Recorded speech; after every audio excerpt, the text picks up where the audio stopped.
No ha existido nadie como él. Fue el hombre más destacado de su tiempo. Una brillante estrella del Renacimiento italiano, cuyas pinturas, inventos, descubrimientos científicos y proyectos de ingeniería aún siguen asombrándonos. Sabemos muy poco de él. Siempre le persiguió la controversia, entonces y ahora. Es un hombre sobre el que cualquiera puede inventarse una buena historia. Ahora se ha convertido en el protagonista de un bestseller internacional, donde se le presenta como el guardián del secreto más controvertido de la historia. ¿Dónde termina la verdad sobre él y comienza la ficción? Seguidamente, la vida de Leonardo da Vinci en biografía.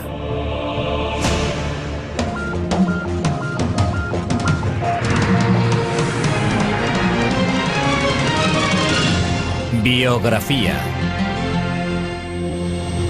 Leonardo da Vinci.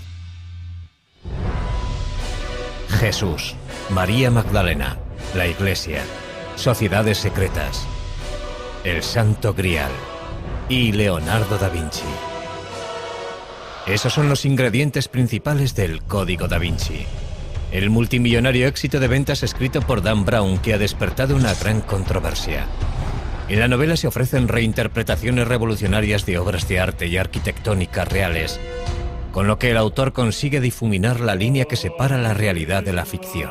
Induce a pensar que las opiniones expresadas por Dan Brown sobre algunas obras de arte son realmente ciertas. Hoy analizaremos gran parte de esas obras creadas por Leonardo da Vinci, centrándonos especialmente en La Última Cena. ¿De verdad contiene esta obra maestra lo que dice el libro que contiene? Es indudable que hay pistas ocultas en las obras de Leonardo da Vinci. Pistas que nos ayudan a saber quién era, en qué creía y por qué continúa siendo una de las mentes más fascinantes que ha conocido el mundo. Leonardo nació en la Toscana, en un pueblo llamado Vinci, a las afueras de Florencia. Cuando nació Leonardo, Florencia era el centro del centro de Europa. En todos los sentidos. Era sin duda el centro artístico y también el centro cultural de Europa. Pero Leonardo da Vinci nace en unas circunstancias complicadas. Es hijo ilegítimo de Caterina, hija de un campesino empobrecido, y Serpiero, maduro y respetado notario perteneciente a una respetada familia. Los padres biológicos de Leonardo no se casan entre ellos, pero sí por separado, presumiblemente con gente de su propia clase. Caterina pronto tiene 5 hijos más con su marido. Leonardo crece con su padre, Serpiero, y con sus madrastras. Leonardo fue hijo único hasta los 25 años. Durante sus 2 primeros matrimonios, su padre no tuvo heredero porque no sobrevivió ninguno de sus hijos. De haber sido hijo legítimo, Leonardo hubiera heredado tanto las tierras como la profesión de su padre. Pero como es ilegítimo, no recibirá nada. Como era hijo ilegítimo, no podía convertirse en notario. Por consiguiente, tuvieron que encauzarle hacia otra actividad. Obviamente saltaba a la vista que era un chico con mucho talento. Sabía dibujar muy bien. Sabía construir cosas. Es probable que fuera ambidiestro. Así que cuando vieron que le interesaba el arte, le animaron a que siguiera por ese camino, puesto que no había ninguna otra alternativa.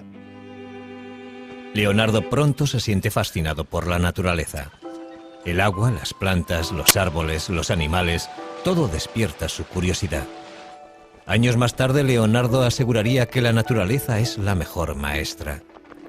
Es más noble imitar las cosas de la naturaleza, que son de hecho imágenes reales, que imitar lo que se dice con palabras, porque las palabras son obra del hombre. La relación de Leonardo con la naturaleza que rodeaba a Vinci es importante porque tuvo una gran influencia primero en la evolución de su pensamiento y luego en la de su obra. Siendo aún adolescente, se traslada a Florencia con su padre, y allí se le presenta la oportunidad de pulir su talento al entrar de aprendiz en el taller del artista Andrea Verrocchio. Parece que su padre reconoció el talento del joven desde un principio y le hizo ingresar en el taller de Andrea Verrocchio, un lugar inmejorable para crecer como artista. El taller de Verrocchio es una verdadera universidad de arte. El joven Leonardo aprende a dibujar, a pintar, a trabajar el bronce, a crear muebles y a diseñar banderolas para los desfiles. Habilidades todas necesarias para convertirse en artista profesional. Lo que no es explicable es la chispa del genio. ¿Cómo sucedió? No creo que lo sepamos. Son las familias ricas y poderosas de Florencia las que encargan las obras de arte que produce el taller de Verrocchio, sobre todo la familia más importante de la ciudad, los Medici. Siempre desempeñaron un papel principal, encargando ellos mismos las propias obras o facilitando la creación de este ambiente de aprendizaje y orquestando los encargos de obras de arte en colaboración con sus amigos. Leonardo puede ver muchos proyectos excepcionales en el taller de Verrocchio. Una de las cosas más interesantes que hizo, o que al menos observó, fue la colocación de una bola dorada en la cúpula de la Catedral de Florencia. Tenía 5 metros de diámetro y fue un verdadero desafío tecnológico. La bola, 2 toneladas de cobre dorado. Verrocchio crea el mecanismo que la colocará en el sitio elegido, en lo más alto del Duomo. Este logro de la ingeniería causa un gran efecto en el joven Leonardo. Durante el resto de su vida le interesarán tanto los retos técnicos como los artísticos. Hicieron muchas cosas de esas para los Medici, y esas obras fueron importantes para Leonardo porque, además de conocer los rudimentos de muchas técnicas, le sirvieron para establecer contactos que le servirían para entrar al servicio de los Medici. Con 20 años, Leonardo completa su aprendizaje con Verrocchio y se registra en el Sindicato de Pintores de la ciudad. Un paso necesario para convertirse en artista profesional. En el taller de Verrocchio completa su primera obra importante. Le encargan pintar un ángel en la obra de Verrocchio, el Bautismo de Cristo. Y es la contribución de Leonardo la que más destaca del cuadro.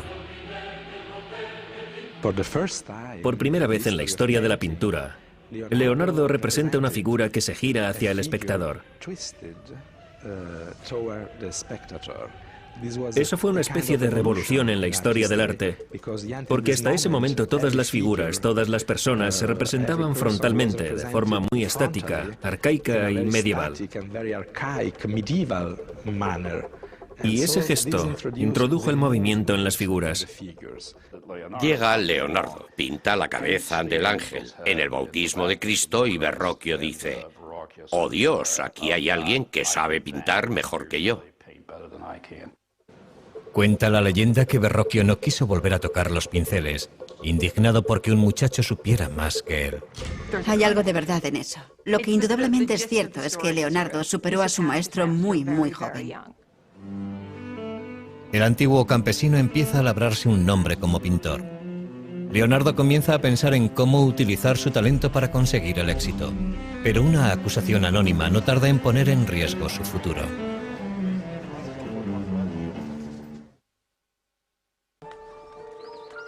Leonardo da Vinci tiene ahora 24 años y ya ha pasado de ser considerado el hijo ilegítimo de un notario a convertirse en un artista legítimo. Es un prometedor artista florentino a la altura de Botticelli, Ghirlandaio y Rafael. Leonardo ya ha terminado varios cuadros notables, entre ellos la Anunciación y el retrato de Ginebra da Vinci. Ha aprendido mucho en el taller de Andrea Verrocchio. Sus ideas y su técnica están evolucionando, pero la competencia es feroz. Existió una gran competencia entre pintores en la Florencia de 1470 y 1480. Sin embargo, Leonardo cobró ventaja porque ya había tenido contactos con los Medici. Leonardo demostraría tener un talento especial para cultivar esos contactos, algo que le resultaría muy beneficioso a lo largo de su vida. También empieza a anotar por escrito su explosión de ideas en varios cuadernos. Leonardo escribía todas las ideas que se le ocurrían, todo lo que leía o escuchaba en las calles cuando estaba con sus amigos. A veces resulta bastante difícil saber si lo que escribe son ideas suyas o citas que está transcribiendo. En la actualidad, los legendarios cuadernos de Leonardo están reunidos en lo que se conoce como sus códices. Al final de su vida habrá escrito 20 volúmenes.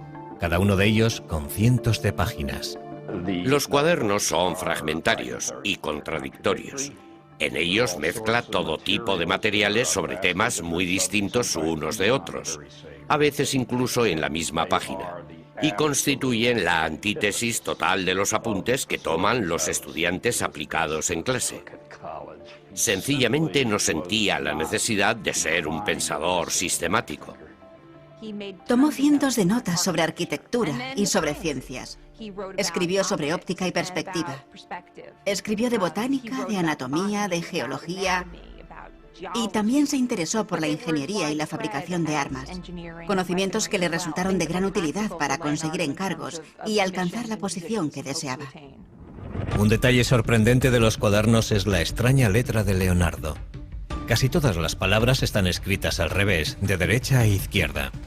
¿Es esta la forma que tiene Leonardo de encriptar sus notas, como asegura Dan Brown en su novela El Código da Vinci? Lo que está claro es que si eres zurdo como yo, la forma normal de escribir es de derecha a izquierda. Uno no empuja la pluma, la sostiene. Y es perfectamente posible que adoptara esa costumbre porque nunca tuvo un estricto profesor de primaria encima de él diciéndole cómo tenía que escribir. Si así fuera, sería un código muy pobre. Su escritura resulta bastante legible si utilizamos un espejo. Yo pienso que fue un hábito que adoptó porque le resultaba más fácil escribir así. Algunos de los estudios de sus cuadernos distan mucho de ser bellos. Leonardo es perfectamente consciente de que para conocer algo debes conocer su contraste. En otras palabras, para conocer lo bello debes conocer lo feo. Y viceversa. Los estudios grotescos son posiblemente una forma de examinar la variedad de posibilidades que nos ofrece el mundo biológico. Si el pintor desea ver bellezas arrebatadoras, él es el amo de su producción. Y si desea ver cosas monstruosas que podrían causar pavor o que podrían ser cómicas, irrisibles o verdaderamente lastimosas, él es su señor y su dios. Los cuadernos capturan una mente en perpetuo movimiento, pero aportan pocas pistas sobre su vida personal. Los cuadernos no son su diario. Por eso sabemos muy poco sobre relaciones personales, aparte de lo que podemos intuir gracias a otras pruebas periféricas. Uno de los asuntos que continúa en la oscuridad es la sexualidad de Leonardo. Lo que sí sabemos es que la policía secreta de Florencia detiene a Leonardo cuando éste tiene 24 años. Alguien le ha acusado anónimamente de practicar la sodomía con un joven de 17 años.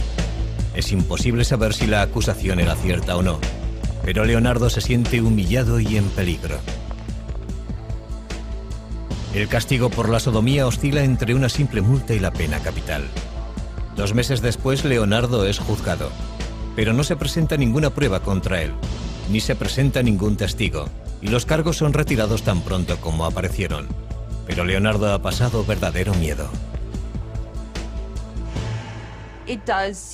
Eso nos indica que desde muy temprano se creyó que Leonardo era homosexual. Es muy posible que mantuviera algún tipo de relación con hombres. Pero es probable que en el contexto de un taller artístico del siglo XV, eso fuera algo no tan infrecuente. Sin embargo, parece que en sus escritos, Leonardo desdeña el sexo en general. El acto de la cópula y los órganos que intervienen en él son tan feos que si no fuera por las caras y los adornos de los actores y los impulsos que les mueven, la raza humana desaparecería. A medida que fue madurando, se desinteresó por completo del sexo. Estaba totalmente concentrado en su misión como artista y científico. Estaba por encima del sexo. Leonardo abre su propio estudio en Florencia en cuanto retiran la acusación. Pero la violencia no tarda en adueñarse de la gran ciudad renacentista. Un sangriento golpe de estado planeado por el Papa y un colaborador amenaza con derribar a los Medici. Cuando el golpe fracasa, el Papa ordena al ejército de Nápoles tomar Florencia por las armas. Como para el resto de florentinos, la guerra es ahora una prioridad para Leonardo. Y empieza a diseñar escaleras y otros artefactos para defender y escalar las murallas de la ciudad. Leonardo empieza a trabajar en un nuevo campo, la ingeniería militar, algo que le fascinará durante toda la vida. Justo cuando parece que toda esperanza está perdida, la diplomacia de los Medici funciona. Florencia está salvada. Leonardo vuelve a tomar los pinceles y en 1480 empieza a pintar San Jerónimo. En el cuadro captura al angustiado santo golpeándose el pecho con una piedra en el desierto. En la actualidad este cuadro está colgado en el Vaticano inacabado, como muchas otras de sus pinturas. Y sin embargo la precisión de Leonardo a la hora de dibujar la anatomía humana hace que el dolor de San Jerónimo cobre vida ante nuestros ojos. Leonardo tiene casi 30 años cuando Lorenzo de Medici envía a los mejores pintores de Florencia al Vaticano para decorar la nueva Capilla Sistina. Esta colaboración forma parte de la nueva tregua firmada por los Medici y el Papa. Fueron elegidos muchos importantes pintores florentinos, pero no Leonardo. Es posible que se sintiera frustrado y que pensara que su talento no era reconocido. Pero Leonardo recibe un pequeño encargo que le mantiene ocupado. Un monasterio de las afueras de Florencia le contrata para pintar un retablo. El tema, la adoración de los magos. Leonardo tuvo que estar desesperado para firmar el contrato de este proyecto. Además de tener que pagarse él mismo los materiales, el contrato establecía que si no lo terminaba antes de 30 meses no le pagarían absolutamente nada. La composición de la obra es tremendamente ambiciosa, pero Leonardo supera todas las dificultades y el resultado final es impresionante. Es una revolución artística. Uno percibe que Leonardo está inventando un nuevo arte. Es probable que fuera demasiado nuevo incluso para él, y que por eso lo dejara sin terminar. Y sin embargo, es posiblemente la primera pintura realmente moderna de la historia. La estructura triangular del grupo que está en primer plano se convierte en un principio indiscutible del arte del Renacimiento. También destaca su énfasis en la diversidad. El viejo, el joven, el calvo, el barbado. Y la idea que anota más tarde en sus cuadernos de que hay que pintar la figura humana de los huesos hacia afuera. Si nos fijamos en la parte derecha de la pintura, vemos a un hombre anciano, pero uno juraría que es una calavera. En uno de los extremos del retablo vemos a un joven con la cabeza vuelta hacia el exterior. Se cree que es un autorretrato de un Leonardo de 29 años. Leonardo dedica muchísimo tiempo al retablo y sin embargo no consigue terminar la adoración de los magos. En el Código da Vinci, que después de todo es una obra de ficción, Dan Brown habla de la adoración de los magos, insinuando que se ha producido un gran descubrimiento bajo cientos de años de pintura. La realidad es un poco diferente. Lo cierto es que hace varios años retiraron la obra de donde estaba con la intención de restaurar la pintura. Y por lo que sabemos no se encontró ninguna modificación ni nada subversivo debajo de la pintura, aunque sí parece que la obra pudo haber sido retocada con posterioridad a la fecha en la que fue pintada. En la actualidad, la adoración de los magos está expuesta en la Galería Uffizi de Florencia. Sin restaurar y dependiendo de a quién creamos, igual que como la dejó Leonardo. Parece que Leonardo no terminó este cuadro porque le distrajo algo que ocurría fuera de las murallas de Florencia.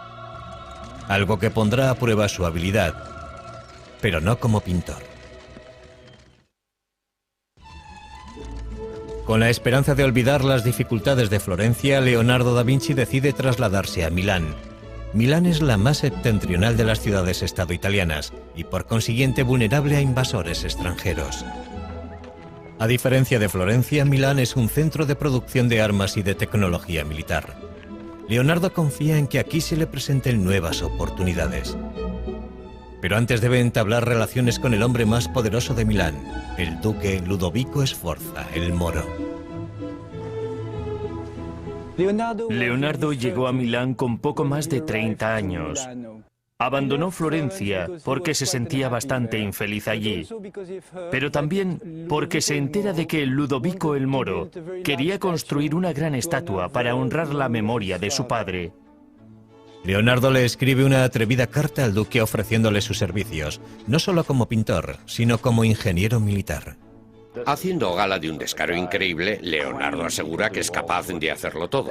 Principalmente el duque necesitaba fabricar pertrechos militares, armas ofensivas y defensivas. Y Leonardo le dice que él es el hombre que necesita.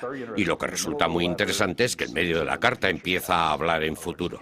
Y le deja caer que todavía no ha hecho nada de lo que dice que puede hacer. Pero eso nos demuestra que Leonardo sabía cómo promocionarse. Y al final de la carta le dice, por cierto, también puedo crear arte. Puedo hacer el monumento ecuestre en recuerdo de vuestro padre. En su carta, Leonardo propone diseños de fortalezas y técnicas para la fabricación de cañones y máquinas para sitiar ciudades. Uno de sus conceptos se adelanta cientos de años a su tiempo. Inspirado en el caparazón de las tortugas, Leonardo diseña el antecedente del tanque moderno. Su exterior está hecho con planchas de metal inclinadas para desviar el fuego enemigo. Unas pequeñas troneras permiten a los hombres que están dentro abrir fuego a su vez. La verdadera innovación es su forma de moverse. Un sistema de manivelas y poleas giradas por hombres o caballos pone en funcionamiento sus 4 ruedas. Pero si el tanque hubiera sido construido tal y como estaba diseñado, las ruedas habrían girado en direcciones opuestas y el tanque no se habría movido de su sitio. ¿Un error de aficionado cometido por Leonardo? ¿O un error intencionado para impedir que otros le robaran la idea? Nunca lo sabremos. Entre el resto de sus diseños militares destacan salvajes máquinas de muerte pensadas para diezmar las filas enemigas. Pero no son armas prácticas, sino armas de terror. El duque se fija en Leonardo, pero su primer encargo oficial no es un contrato de defensa. Ludovico Sforza quiere que Leonardo haga un retrato de su amante, Cecilia Gallerani. No era eso a lo que había ido Leonardo a Milán, pero la proximidad al poder suele acabar dando sus frutos. Leonardo encajó muy bien en la corte de Milán. Se sentía cómodo en el ambiente cortesano de la ciudad. El cuadro de Leonardo captura la luminosa belleza de la joven amante del duque. El armiño que lleva en brazos es un chiste visual de Leonardo basado en el apellido de Cecilia, que suena como la palabra griega para designar al armiño.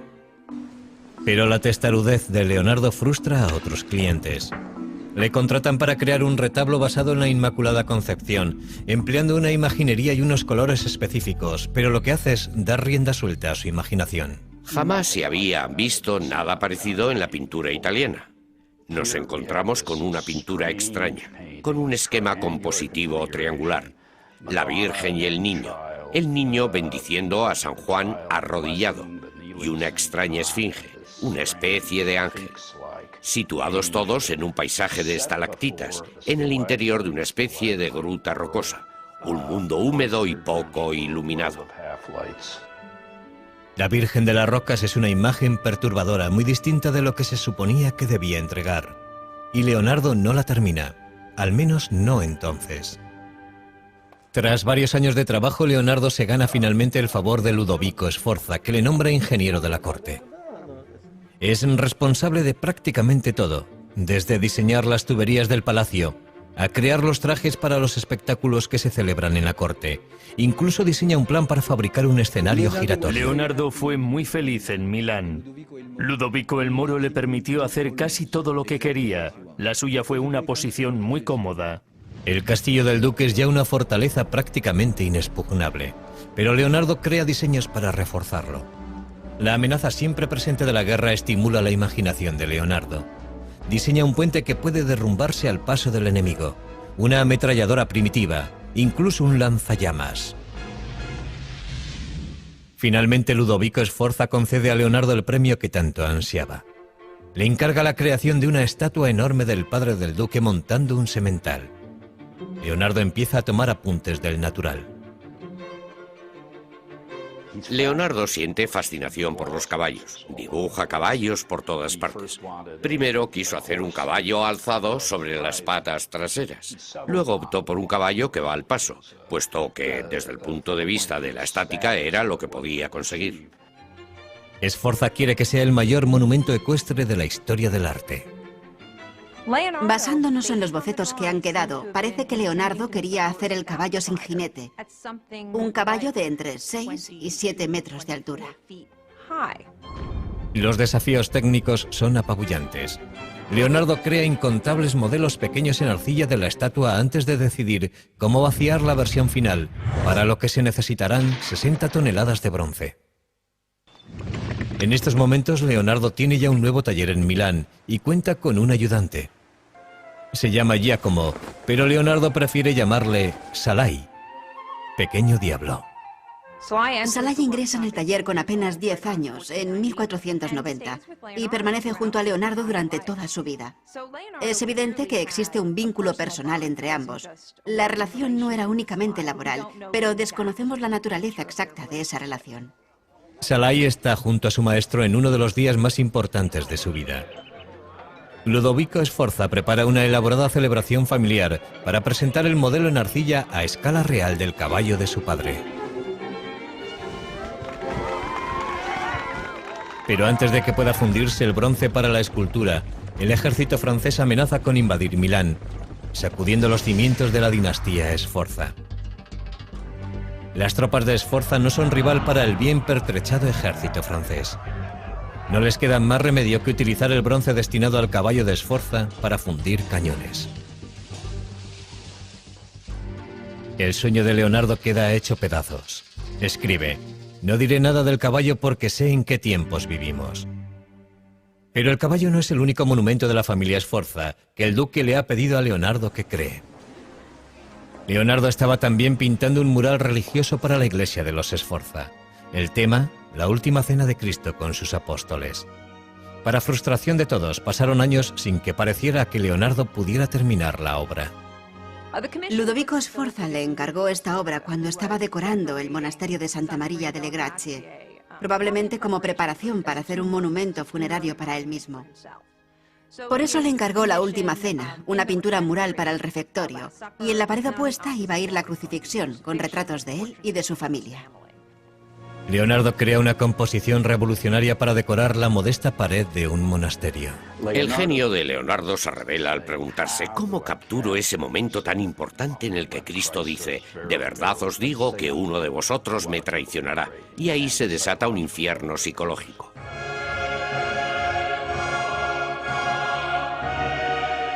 Leonardo emplea los gestos y rostros de los apóstoles para traicionar sus emociones.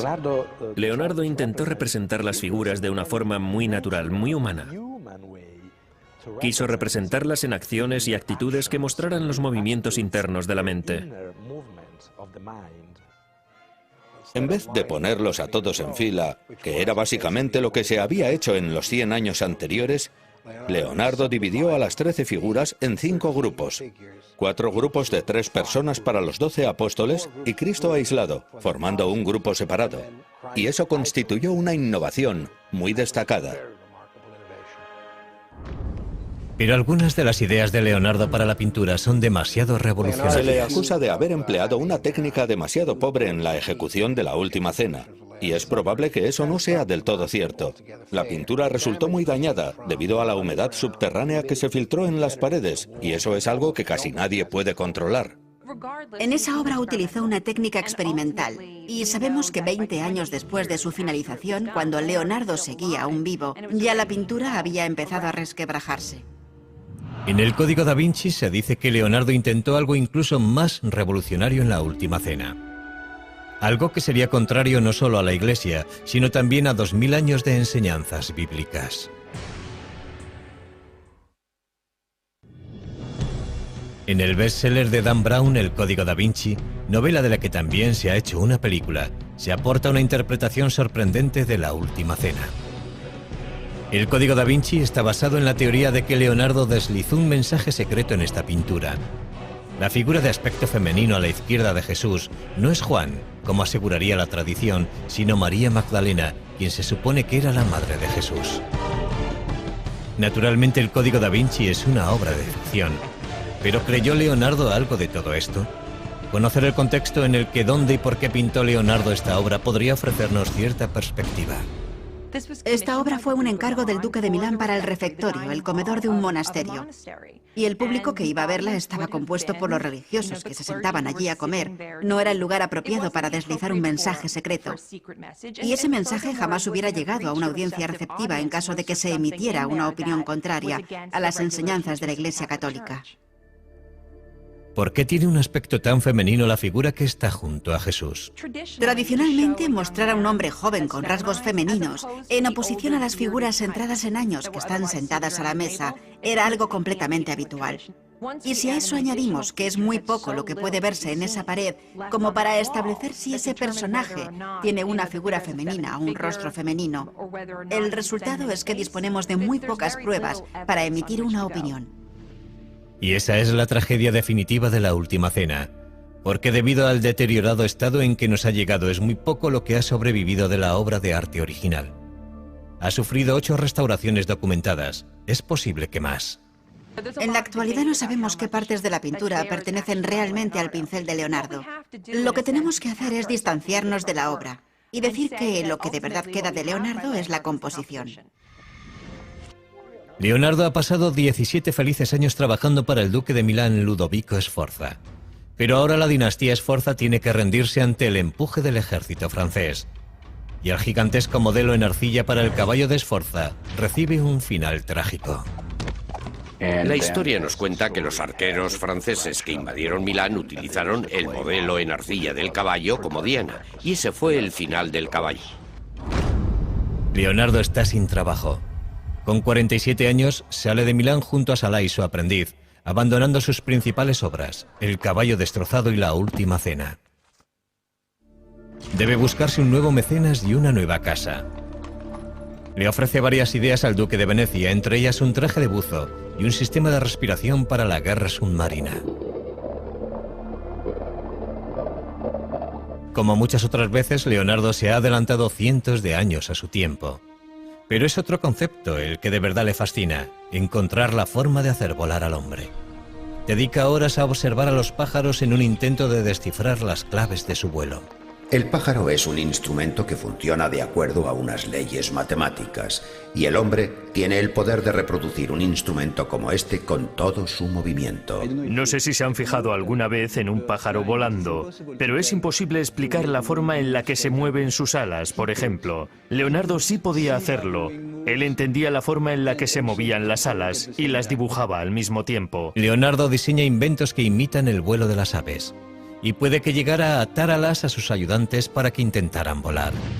Pero descubrir la forma de volar es el mayor reto al que se enfrenta Leonardo. Uno de sus diseños de avión más famosos es el tornillo aéreo, también conocido como el helicóptero de Leonardo. Tenía más de 4,5 metros de ancho y 4 hombres hacían girar unas manivelas para crear la fuerza propulsora. Su enorme peso garantizaba la imposibilidad de que funcionara, pero sirvió para hacerle pensar a Leonardo. Posteriormente experimentó con un ala articulada.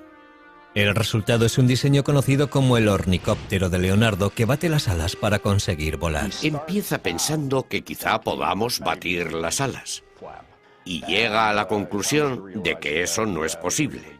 Estudia a los pájaros, pero sobre todo estudia a los murciélagos, y todo eso le conduce a la idea de volar planeando. Para ello diseña unas alas fijas y unos paracaídas que deberían planear como los pájaros impulsados por las corrientes de aire. Indudablemente este invento hubiera podido haber funcionado. Por desgracia, el duque de Venecia no muestra ningún interés por los inventos de Leonardo. Pero a principios del siglo XVI los servicios de Leonardo como pintor de retratos están muy solicitados entre la nobleza italiana. Sin embargo, estos encargos le interesan poco. Cuando una dama le envía un mensajero para saber por qué no ha terminado su retrato, el mensajero regresa con la noticia de que Leonardo parece cansado de los pinceles. Uno pensaría que la gente que quería contratar a Leonardo, sus clientes y sus mecenas, vería con desagrado el hecho de que dejara tantos encargos inacabados y tantas obras incompletas. Y sin embargo, el trabajo de Leonardo como retratista siempre estuvo muy cotizado. Leonardo regresa finalmente a Florencia, la ciudad de su juventud, para volver a empezar. Pero por muy famoso que sea, otro artista más joven se ha convertido en el favorito de la ciudad, Miguel Ángel Buonarroti. Solo tiene 28 años, pero su talento es extraordinario. Es un momento maravilloso para la historia de Florencia que esos dos genios estén en la misma ciudad en la misma época. Pero entre ellos existió rivalidad. Eran muy diferentes el uno del otro. Leonardo era un cortesano, un hombre apuesto que se desenvolvía bien en cualquier situación. Miguel Ángel era un hombre solitario, un hombre ya bastante amargado. Un día sus diferencias estallan en las calles de Florencia. Leonardo tenía casi 25 años más que Miguel Ángel y debió de pensar que estaba por encima de tal rivalidad. Su resentimiento aumenta. Leonardo empieza a buscar encargos fuera de Florencia. Y en 1502 encuentra una oportunidad inesperada al servicio de uno de los tiranos más sedientos de sangre de Italia. A principios del siglo XVI, Leonardo trabajaba para César Borgia, hijo ilegítimo del Papa Alejandro VI, que es en esos momentos el duque de Romagna, un militar, el general de los ejércitos del Papa, por así decirlo. Borgia no se detiene ante nada en su intento de consolidar el imperio de su padre, que espera que algún día pase a ser suyo. Utiliza a Leonardo como ingeniero militar. Los mapas que dibuja son de una precisión extraordinaria y una de las claves de sus éxitos en el campo de batalla. Leonardo hace unos contactos muy sólidos porque es un hombre muy inteligente. Sabía manipular sus habilidades y colocarse siempre en el lugar más conveniente para él. Pero un día Borgia ordena la ejecución de un amigo de Leonardo. Poco después interrumpen su colaboración. En el verano, Leonardo regresa a Florencia y vuelve a tomar los pinceles. Empieza un retrato menor que acabará convirtiéndose en el cuadro más celebrado de la historia del arte. Es la espiritualidad inherente a la criatura humana que Leonardo fue capaz de reflejar en el retrato, la que eleva la figura humana a una especie de majestad. Se ha dicho que la Mona Lisa tenía ictericia, que era una mujer embarazada, que era un hombre disfrazado de mujer. Pero lo cierto es que la Mona Lisa es una gran pintura. Según el relato de un biógrafo, la Mona Lisa sería el retrato de Lisa Gioconda, la esposa de un mercader. Pero eso es algo que no es seguro. Para Leonardo, la Mona Lisa fue siempre una obra en evolución, su intento de alcanzar la perfección. Leonardo nunca entregó el retrato a la persona que se lo encargó y lo conservó hasta el fin de sus días. En la actualidad, el cuadro se expone en el Museo del Louvre, en París, protegido por un cristal antibalas. Es un tesoro nacional que no tiene precio. El cuadro no siempre estuvo tan bien vigilado, pero el robo de la apreciada pintura de Leonardo en 1911 lo cambió todo. Una mañana de verano, un antiguo empleado del Louvre descolgó la Mona Lisa de la pared sin que nadie le viera y salió del museo con el cuadro escondido debajo del abrigo. ¿Su motivo? Creía que el cuadro debía ser devuelto a Italia. Fue un acto de nacionalismo impulsado por la idea de que la Mona Lisa debería estar expuesta en un museo italiano. A pesar de una búsqueda desesperada, el cuadro permaneció en paradero desconocido durante más de 2 años, hasta que el ladrón se ofreció a devolverlo a Italia a cambio de dinero. En 1913 fue detenido en Florencia. La Mona Lisa estaba cuidadosamente escondida en el falso fondo de su maleta, en perfecto estado. Curiosamente, el robo y la recuperación de la Mona Lisa solo consiguieron aumentar la fama del cuadro. Poco después de que Leonardo empezara la Mona Lisa en Florencia, le contratan para pintar un fresco en la gran sala del Consejo de la ciudad. Es con diferencia el proyecto más grande en el que se ha embarcado Leonardo en su vida. Creo que fue un encargo muy importante para Leonardo, pero también fue un proyecto muy arriesgado para él, porque hubiera exigido de un artista que pintara el fresco, y en última instancia no sería eso lo que haría Leonardo. El tema de la pintura es la victoria florentina sobre Milán en la batalla de Anghiari. Conocemos la composición que hizo Leonardo a partir de algunos de los bocetos que se conservan. Pero tras trabajar durante 3 años en el proyecto, Leonardo lo dejó inacabado. No sabemos lo que ocurrió con exactitud. Sabemos que la pintura no se adhirió a la pared y que intentó utilizar una técnica experimental. O puede que el motivo por el que no lo terminara tuviera algo que ver con el artista a quien se le encargó el fresco que ocuparía la pared opuesta, el principal rival de Leonardo, Miguel Ángel. Florencia era demasiado pequeña para los dos. Era o uno u otro. No podían trabajar al mismo tiempo en la misma ciudad. Leonardo acaricia la idea de volver a abandonar Florencia, pero no antes de empezar un nuevo campo de estudio. Parece ser que al Papa no le gustaba que Leonardo se dedicara a hacer disecciones. Era ilegal y, sin embargo, lo hacía.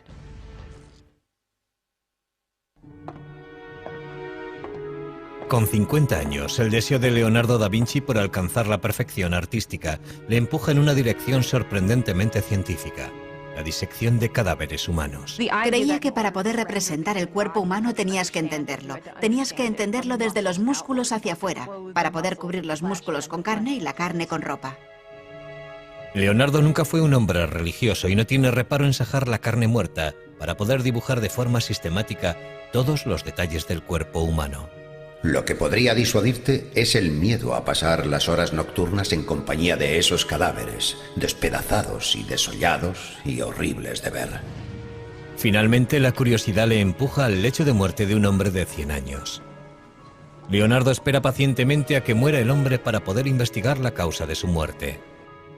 El resultado de su autopsia es el primer caso documentado de arteriosclerosis de la historia, endurecimiento de las arterias. Leonardo llega a esta conclusión tras comparar el sistema circulatorio del viejo con el de un niño. Sus estudios anatómicos son sorprendentemente precisos. Pero lo que para Leonardo es ciencia, para otros resulta macabro. Conseguir cadáveres es un problema constante. Años más tarde, las autoridades de la Iglesia se enteran de estas autopsias y creen que ha ido demasiado lejos. el Papa pone fin a sus disecciones de una vez por todas. Finalmente, una pintura del pasado de Leonardo le lleva de nuevo a Milán. Después de más de 20 años le piden que vuelva para terminar La Virgen de las Rocas y supervisar la realización de una copia. ¿Cuál es el original y cuál es la copia? La versión del Louvre es la primera y se ajusta más al último estilo florentino de Leonardo. Probablemente el cuadro que termina colgado en Milán es la copia. Se pintó alrededor del año 1508 y está expuesto en la National Gallery de Londres. A pesar de su reputación como pintor, a medida que Leonardo envejece, su verdadero legado son sus cuadernos, toda una vida de exploración científica y artística, capturada en miles de hojas de frágil papel. Entre esas páginas se encuentra esta imagen, que se cree que es un autorretrato de un Leonardo ya anciano. Leonardo ha superado ampliamente los 60 años y está cansado. Ha experimentado un cambio tremendo.